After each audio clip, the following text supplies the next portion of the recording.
Well, thank you, Mr. Chair. I'm impressed that today's hearing is called Lies, Lawfare, and Leverage, How the CCP is Gaslighting and Manipulating a Marginalized Taiwan. And after the opening conversation today, I think it's been more a focus on the U.S. commitment to Taiwan than talking about the greatest threat Taiwan faces. So I'd like to ask each member of the panel, starting with you, Mr. Koo, who would you see today as Taiwan's greatest allied nation, and who would you see as Taiwan's greatest national threat? Well, obviously, the most important ally for Taiwan is the United States, and I think it will always be a foreseeable future. Who do you see as the most adversarial to Taiwan's independence? Right, and the People's Republic of China is the greatest threat. Ms. Khan? The United States is the strongest partner of Taiwan. In fact, just last year, Taiwan exported more to the United States than China for the first time in 26 years. That's a move in the right direction. Who would you see as their greatest adversary? Taiwan needs to be clear that Taiwan only has one adversary, and that is China. I would agree. Doctor.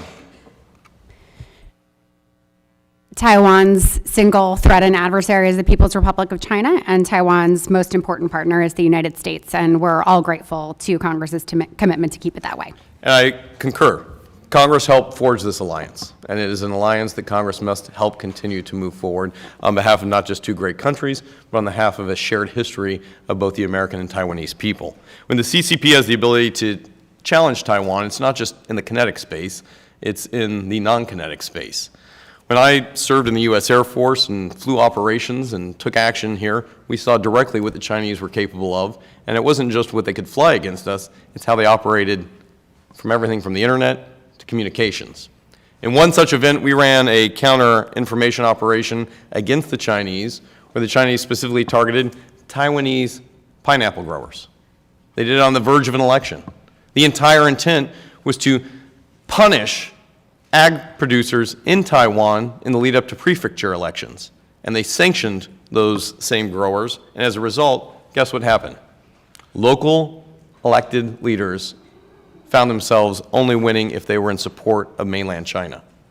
This is a threat that means China has the capability right now to take Taiwan without even a shot being fired.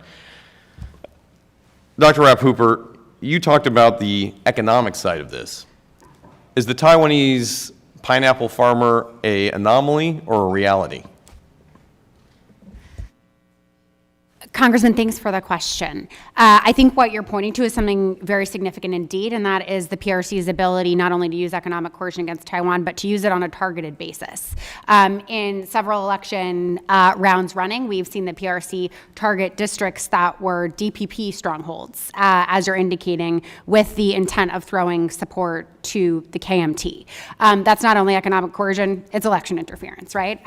So we should help Taiwan to fashion strategies against that. And in part because Taiwan is extremely dependent on its agricultural exports, I fear that threat to Taiwan is a reality. Absolutely agree. But one factual basis on which I will state a small quibble, and that is the fact that the PRC has the ability to take Taiwan right now without firing a shot. I actually think that what we see is public opinion on Taiwan that has been remarkably resilient, that understands the Chinese threat against Taiwan and against Taiwan's economy, that does not wish to submit to the PRC, that wants the United States to remain a strong and enduring partner, and that wants more partnerships to help support it as well. So I think our mandate is to support the resolve of the Taiwan people, totally as well agree. as our partnership with Taipei. With the time I have remaining, I would agree with you on this. I want to keep it in that boat. It's you. one of the reasons that we've led on, specifically my bill, H.R. 4860, the U.S. Taiwan Defense Innovation Effort, so that we don't have to engage in a kinetic war. We can do this on the tech level to prevent it from even getting to that point. This bill would drive forward coordination on artificial intelligence, ISR technologies, and counter CCP maligned influence. It also builds on an amendment that we already had passed my leadership on the NDAA to get a forward operating base for the Defense Innovation Unit, one of America's premier commercial sector, private partner, and defense sectors to be led. Last year, we worked in a bipartisan way to increase DIU's funding to nearly $1 billion. And let me make sure my quote here is correct, a 563% increase, providing frontline assistance here.